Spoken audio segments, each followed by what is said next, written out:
The Golden Knights play the Utah Hockey Club on Saturday in the first ever regular season meeting between the two clubs as VGK tries to improve to 8-0 on home ice. We'll talk about it next on this WTF edition of Locked On Golden Knights.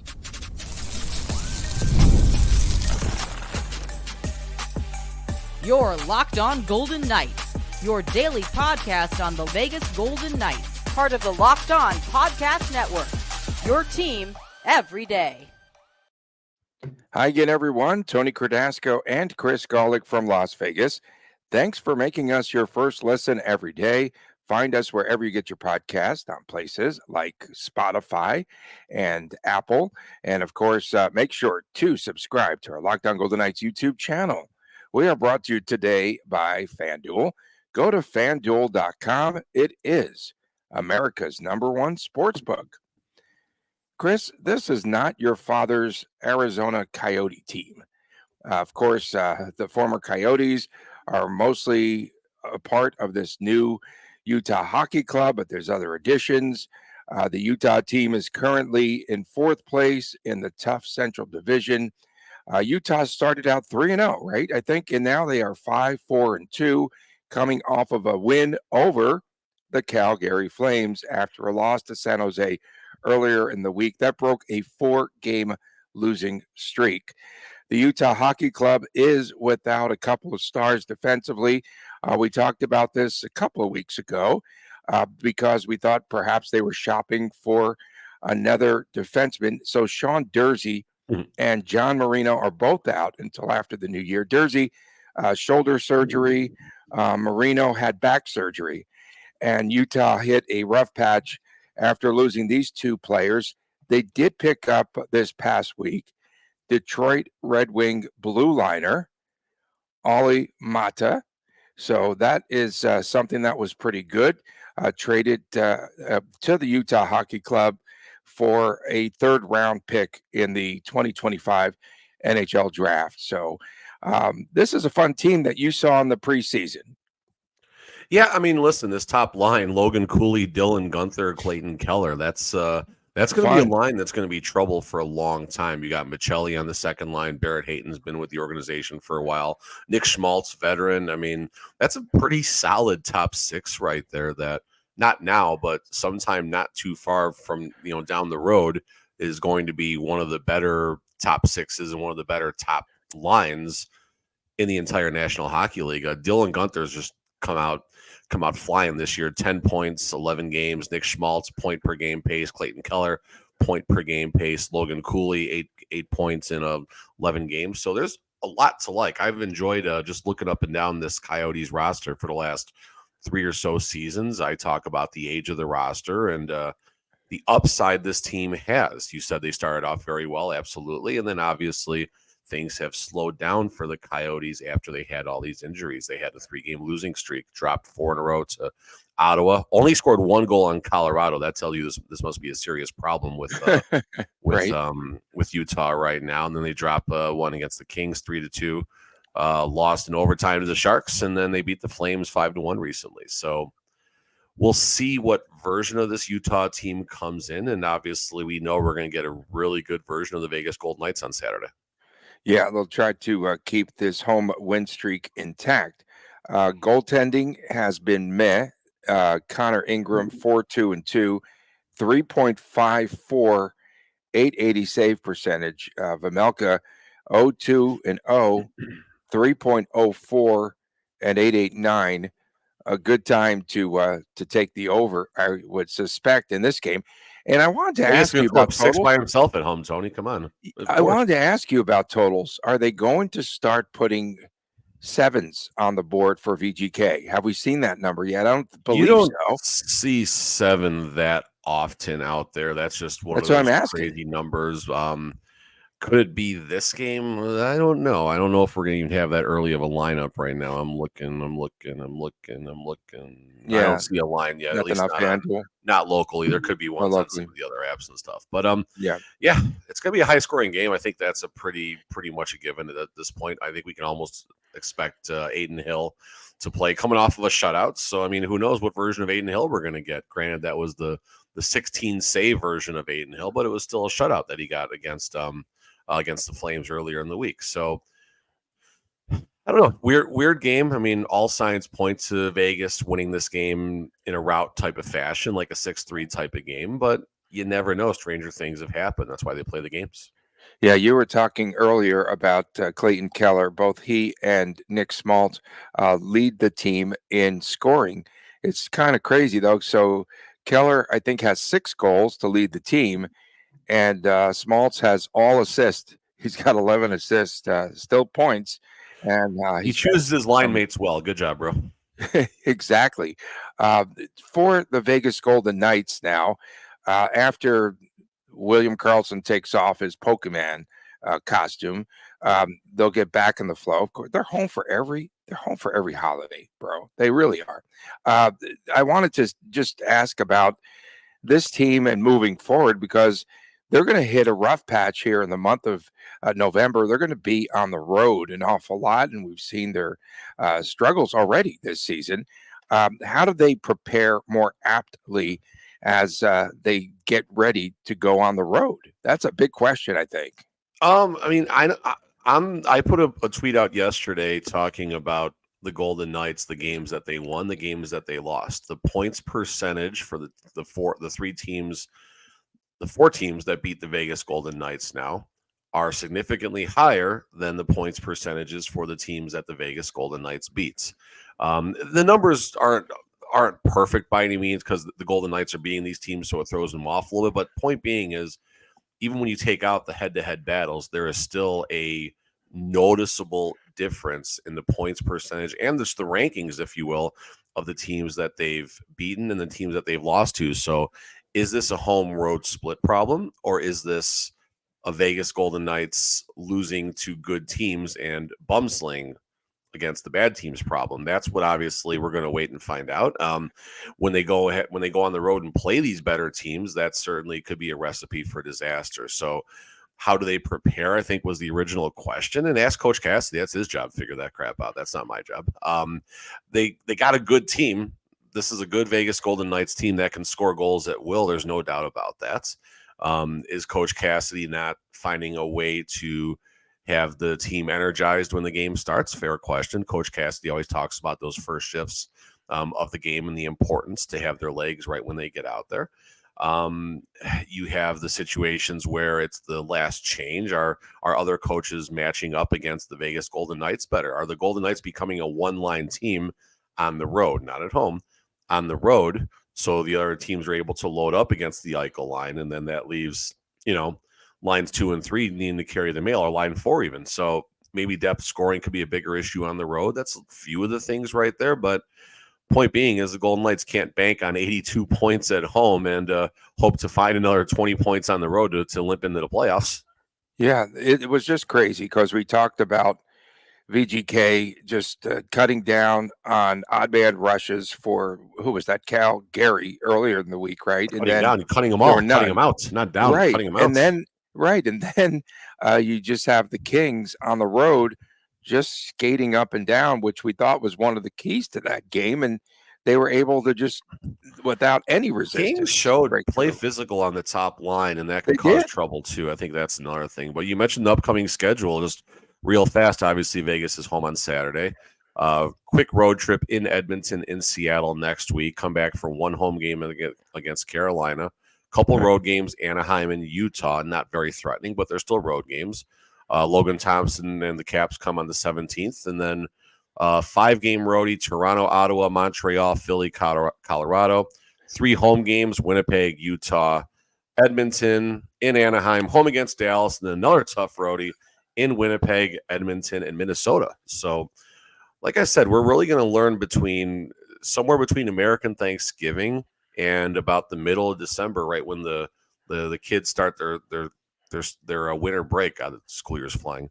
Right when the kids start their winter break, we're going to know what type of Vegas Golden Knights team this is, and I don't know if it's going to be as exciting as it is right now. Are we going to see, just a guess here, a showcase game for Ben Hutton. I just feeling they have to get rid of him. I really do believe. Yeah, but There's then the no place. He's problem is odd they're man down out. to 6. I mean, Nick Hague, I guess, is skating right now. I thought I read a report. If I'm wrong, someone can correct me on that. But I thought Nick Hague has been skating on his own, so good chance we'll see him this weekend, if not next week on the road. But assuming Nick Hague is going to be out for a minute, then all of a sudden, what do you do? I mean, listen, here's what's maybe happening, Tony. Here's what's happening, and honestly, I don't know why it took me so long to think about this. Maybe they're showcasing Korczak already. Interesting. Korczak would have a very good return right now. And again, I don't think it would happen today or tomorrow because the Golden Knights would be thin. They go from being very deep on defense to very thin. Now, Korczak, obviously, I think this is his final year as far as it's either his final RFA situation or his final he's no longer on the waivers. So that could certainly play in a little bit. But Korczak could bring a nice return. Again, it's a little bit early to worry about that now, I think, but maybe that's what's happening. And what will the return have to be? What are the Golden Knights looking for? I mean, I think, other than assets, I mean, the top line's crushing, the power play's crushing. The future defense is doing considerations are not crushing. Future considerations not crushing. The Max Pacioretty deal, future considerations was fine, but it would be another scoring winger. I mean, that's the short version. If there's one thing the Golden Knights could always use right now, at least this version of the Golden Knights, it's a scoring winger. That's what they could use. But again, 10, 11 games in, I don't think you're going to see a major trade happen yet. Coming up next, Brendan Brisson finds himself waking up in Henderson this morning. Maybe. We'll talk about that when we return right here on Locked On Golden Knights. Fans, Gametime has a new feature that is called Gametime Picks, makes getting tickets for your favorite live event even easier. What it does is it filters out all the fluff and it shows you just the only incredible deals on great seats. So you don't have to really spend a lot of your time navigating and searching for thousands of tickets. They have all sorts of great deals for you. Something called the Super Deal. Check that out. They have the seat views before you buy, lowest price guarantee, event cancellation protection, job loss protection. Some of the things that are really, I guess, ahead of all the other competitors, if you will. And I do like the all-in pricing. That's my favorite feature. You toggle this feature. It shows you the total up front. And so there's no surprise fees at checkout. And make sure that you turn on that feature so that you can see it. A lot of folks might get a little confused there. Lowest price guarantee or Gametime will credit you 110% of the difference. So take the guesswork out of buying tickets with Gametime. Download the Gametime app today.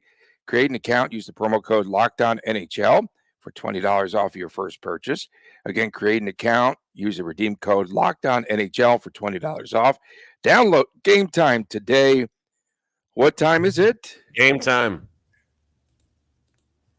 Back on this edition of Locked On Golden Knights, Tony Cardasco, and that's our check to see if Golick's awake on the show. Maybe still some leftover beers from last night. How'd your Halloween go?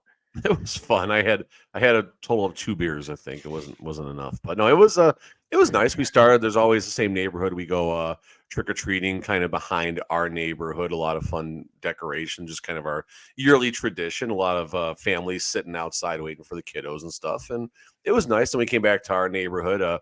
Chris and Allie, I think, enjoy giving out candy as much as they do getting it. So they were working together and looking for trick-or-treaters. We were giving out little packs of Golden Knight cards to the kids that liked hockey and stuff. And it was a good time. I went to, my Halloween's over. I go to Sprouts on the way home. Did not see Mark Stone, by the way, or any Mark Stone costumes. And I'm all done. They give me a big bag of candy on the way out. Happy Halloween. And I'm like, I'm not wearing a costume and all that, but that was nice of them, I guess. They thought you were dressed as a journalist. Alleged. No, anything would be alleged at this juncture. Remember when we were talking over the offseason about the fact that we felt perhaps Brendan Brisson could break into the VGK lineup? Well, he has. He's broken into the lineup. It really nothing to show No, for he it. hasn't. No, he hasn't. Well, okay, so he's played in 7 games, no scoring, goose eggs across the board, and a -3. Against Ottawa, I went back and looked at minutes, right? Because he has been playing very, very sparingly. The Ottawa game, 8 minutes and 21 seconds. So he's not on the ice a ton. He's really struggling. He'll get 13, 14, 15 shifts per night, and that's about it. Not a lot.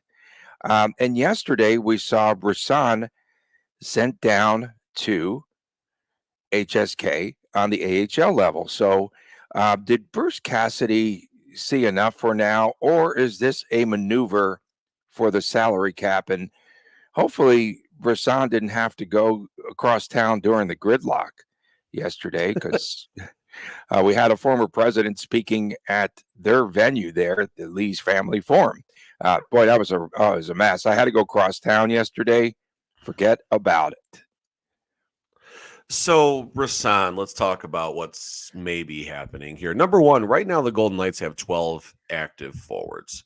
Olofsson is on IR. So again, that leaves 12 forwards.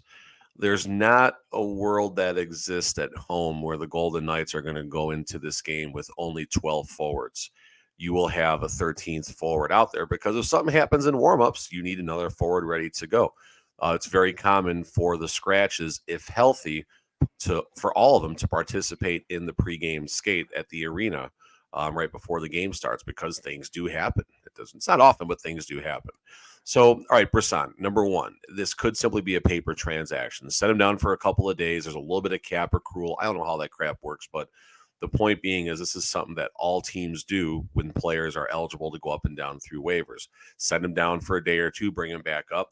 The cap relief is probably very minute, but we're talking about a team that has gotten within $10 of the salary cap before. So every dollar matters. So the likely scenario is that you will see Brisson coming back up for Saturday's game and he'll be a healthy scratch.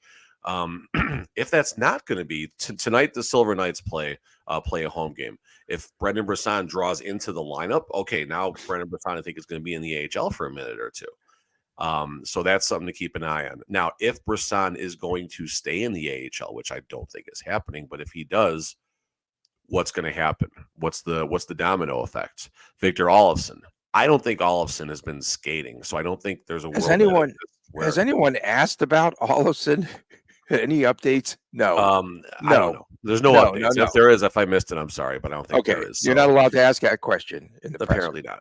So Olofsson, it's a choice, Tony. It's a choice. Olofsson, if Olofsson for some reason is in a red non-contact jersey today at practice, then you'll know what's happening, obviously. Olofsson will be back in the lineup as early as tomorrow, possibly. I don't think that's going to happen. Could they bring up someone else from Henderson, like a Ronbjerg, who is also waivers eligible? Or no, I don't think Ronbjerg is even waivers eligible anymore. I could be wrong on that. Yeah, I mean, I don't think Ronbjerg is even waivers eligible here, so that could make things a little more challenging. So likelihood Brisson will be called back up on Saturday. Could someone else be called up and then they're going to stick for a while? That's also a fair, maybe this is where Lazinski comes up or something like that. But Lazinski's not waivers eligible, so if they're going to bring Lazinski up, he's probably going to have to stick, or they're going to have to put him on waivers and send him down, and then all of a sudden he's no longer with the Golden Knights. But Brisson, it's not working out, Tony. And someone can tell me I'm wrong if they want, but Brisson's not working out. No, and there is a lot of scuttlebutt behind the scenes about Cassidy just not feeling that. Well, he wants Brisson to be harder on the pucks, and we've talked about his lack of speed before as well. And then also the fact that they wanted him to get stronger, and he's not really been that dedicated to getting much bigger and stronger. I don't know, Tony. I don't know. I mean, he has a much different appearance from a year-over-year perspective. I remember when we were talking with him at the charity softball game over the summer. He was bigger. Shoulders looked bigger, neck looked bigger. It looked like he had just been, a combination of probably, working out and putting on some weight and just the maturation process, Oh, there you go. I think he is a little bit bigger, whether that's transferring to being harder on the puck and things like that. I don't know. The problem is right now, and it's not a bad problem, but it's a problem for Brisson. Brisson is not going to make it as a bottom six player. He's not a third line grinder. He's not a fourth line energy player. But hey, the Golden Knights felt it was important enough, and even Golden Knights PR put it out there that Brisson's going to get to play in LA, but basically his hometown, so to speak. So that explained the boneheaded decision to put him in the game against the LA Kings, unfortunately. No. It wasn't the bonehead move to put him in the lineup. He was out of position. It's not a fourth line winger. No, he's not a fourth liner. He's not a third liner. And the only way he's going to find success right now as he learns the game is in the top six. He needs to be protected by a Jack Eichel, a William Karlsson, even Tomas Hertl, a center like that while he develops his game. So the situation is it's not about Brisson as much as it's about the situation. There's probably 12 NHL rosters where Brisson could be in the top six. At least there's a spot for him to develop. It's not in Vegas. So Brisson finds himself at least collateral damage due to the salary cap and his waiver situation. Will Brisson end the season with Vegas or start next season with Vegas? I would think that's getting a little muddy right now. He's got a pretty good agent. So, yeah, he could wind up somewhere else if he wants. Coming up next, that time of the week again. It is the first weekend in November. Wow, it's flying by. What the Friday comes your way next right here on Locked On Golden Knights. Get ready to tackle the NFL action with FanDuel. It is America's #1 sportsbook because right now, new customers can bet $5 and receive $150 in bonus bets if you win. That's right. The FanDuel Sportsbook app gives you everything that you need. It's the place to get live bets on the NFL all in one place. All sorts of action, even outside of the NFL. Last night, watching some NBA hoops. Of course, watch the totals on the NBA. They were putting up a lot of 230s, 230 and a half, 232s. And now it's kind of corrected. And now if you like the totals over, it was down to like 221 in a few games yesterday. So check that out. You can do it on FanDuel. Back to the NFL. When you get a hunch in the middle of the game, you can check out the latest stats, view live play-by-play. So much more on the same page where you place your bets. Just visit FanDuel.com. Join today. You can get started with $150 in bonus bets if you win your first $5 bet. Again, FanDuel.com. Never waste a hunch and make every moment more with FanDuel, an official sportsbook partner of the National Football League. Back on this edition of Locked On Golden Knights from Las Vegas, Tony Cardasco and Chris Golick reporting. Thanks for making us your first listen each and every day. You can find us wherever you get your podcast. Don't forget, tomorrow morning, Saturday mornings, it is the Chris Times Chris Jr. show.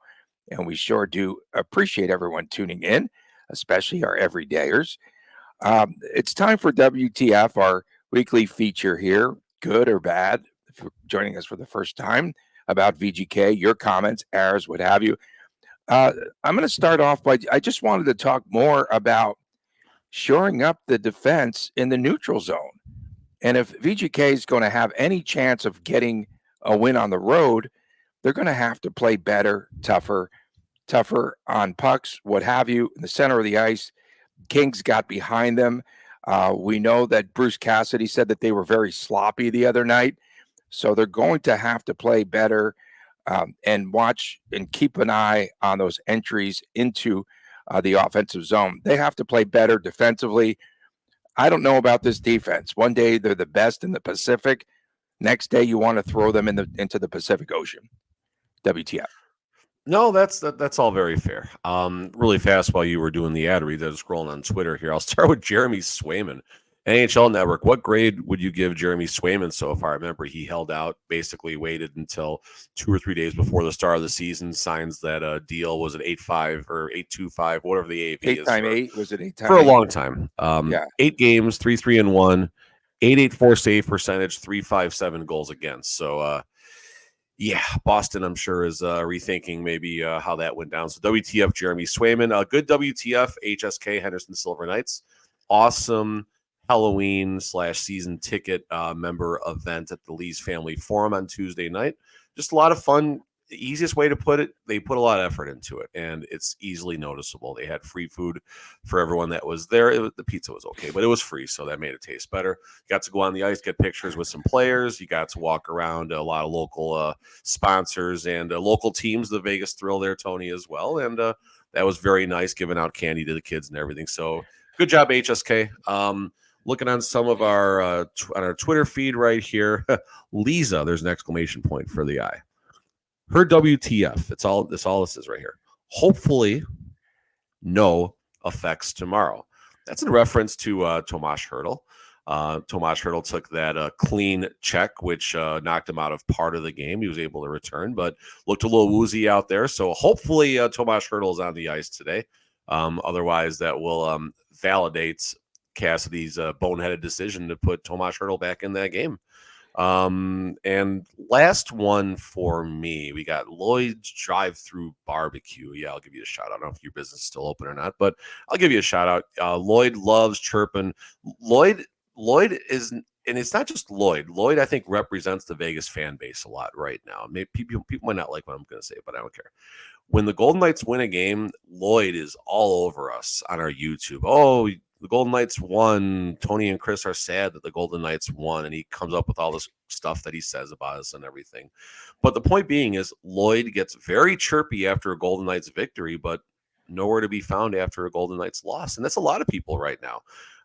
Golden Knights fan base, pretty emotional. And I get it. It's been an emotional summer, and it's been a good start to the season. It's also been a weird start to the season. So, yeah, Golden Knight fans, a lot of y'all are chirpy when the team is winning, but when the team is losing, no one's saying anything. So it's all good. Hopefully there's a lot more wins to celebrate. And if the fan base wants to keep chirping us all season long because the Golden Knights score 112 points, I'm okay with that, to be clear. So WTF. And yes, Tomas Hertl is a clean Czech because he's from Czechoslovakia. I'm talking clean Czechs. So I went on another podcast the other day, but it wasn't hockey related. I'm a man of all hats sometimes. So after I said that I'm a one-trick Tony, I'm Lake Me Tony. Is that the guy that calls me Lake Me Tony? I like that nickname. It's kind of funny, right? Yeah. So after I was on Locked On A's, I talked about the Athletics needing to provide funding, and where are they getting funding from? And of course, in typical non-journalistic fashion, that only I could provide, I started to go off a few days ago. How come they're not providing this? What have you? Emergency meeting with the stadium authority yesterday. Emergency meeting. A couple of people this ain't a done deal yet, folks. This is not a done deal yet. But the folks credited me with stirring the pot again, like of course we always do. But A's owner John Fisher comes through and he says that him and his family will now invest $1 billion, and U.S. Bank and Goldman Sachs are going to put up $300 million with a loan here in Vegas. And I say, show me the money. I want to see documentation, bro. These used car salesmen, man, they just find their way to Vegas. So anyway, once they start building the stadium, like they're tearing down. They're not building right now. Once they start building, right, fine. But if they haven't put a brick in the ground yet for the Oakland Athletics in Vegas. Let's be clear about this. They have to do this by this spring. Spring is right around the corner. So they're saying that they will come back in December and provide all the documentation now. So that was a result. Foley's gonna wind up with a baseball team out of this. So that was a result of me, I guess, going off on Locked On A's. I got one more, Tony, real fast here. Let me jump in here. We got time. Real fast. P.A. Neiman, an oldie at this point, but I'll take care of it. WTF is going on with the broadcast audio. 2 games had the Spanish broadcast audio with the English and pregame before the Kings TNT game had a rant and okay, sorry, I read that the wrong way. Issues with Nighttime Plus and the local broadcast with the Spanish audio coming in, and then pregame before the Kings TNT game go through that again. A random TV show playing. While start again. I cut you off, and then I just wanted to get some fact checking here. Go ahead. Okay, Once all right. again. Nighttime minus, Tony. There you go. You wanted me to say it like that. 2 games had the Spanish broadcast audio with English happening before. It was all jumbled up. And then new problem now. The TNT game had a random TV show's audio playing instead of the pregame show. So bad news is following the Golden Knights as far as production issues. But again, with Nighttime Plus and the local channels and everything, the fact that this is an ongoing problem is deplorable. Is that a good word to use in political season? I don't know. But it's just it's a professional sports billionaire organization. Like, how do you not get this stuff right? How is there not more attention to detail when it comes to that? Amen. WTF. And it's always buffering. And here's a scenario for you. I was buffering. So, of course, VGK is playing Utah, formerly known as the Coyotes, this weekend. They're a brand new team. It's weird. It's complicated. There's a lot of There's still maybe some fans in Arizona that follow. 2 or 3 fans. No, there's a lot of fans that still support Utah. There are fans that support from Arizona. Yeah. So again, VGK has rights to show the games in Arizona. Ish. A lot of the fans on on Saturday, when VGK plays the hockey team, stupid name, or hockey club, or whatever they're called, when they play them, there's chances fans are going to want to watch it. What's going to happen? It's going to get blacked out in Arizona. Remember, we had fans telling us the games are. Somebody needs to step in there and pay better attention to what's happening there, because that is a classic, though, about the broadcast. So their lines are all crossed up like Golick and mine most of the time. We appreciate everyone tuning in. Thank you so much. Thanks for all those comments again on WTF Day. Let's get through political season here. If the Golden Knights would have won, we would have a lot more comments, because people talk a lot more when this team wins. They always chirp when they win, and when even the mood in the press room changes. It's so somber. Oh, Bruce, I really feel bad. Your team lost, and I don't know, man. I need to be able to cope before I ask a question. We appreciate our everydayers. Thank you so much for tuning in around the globe. Of course, tomorrow it's the Chris Times Chris Jr. show. That is the YouTube exclusive for my man, Chris Golick. I am Tony Cardasco. Have a great weekend, everyone. We'll see you again on Monday right here on Locked On Golden Knights. And please take care.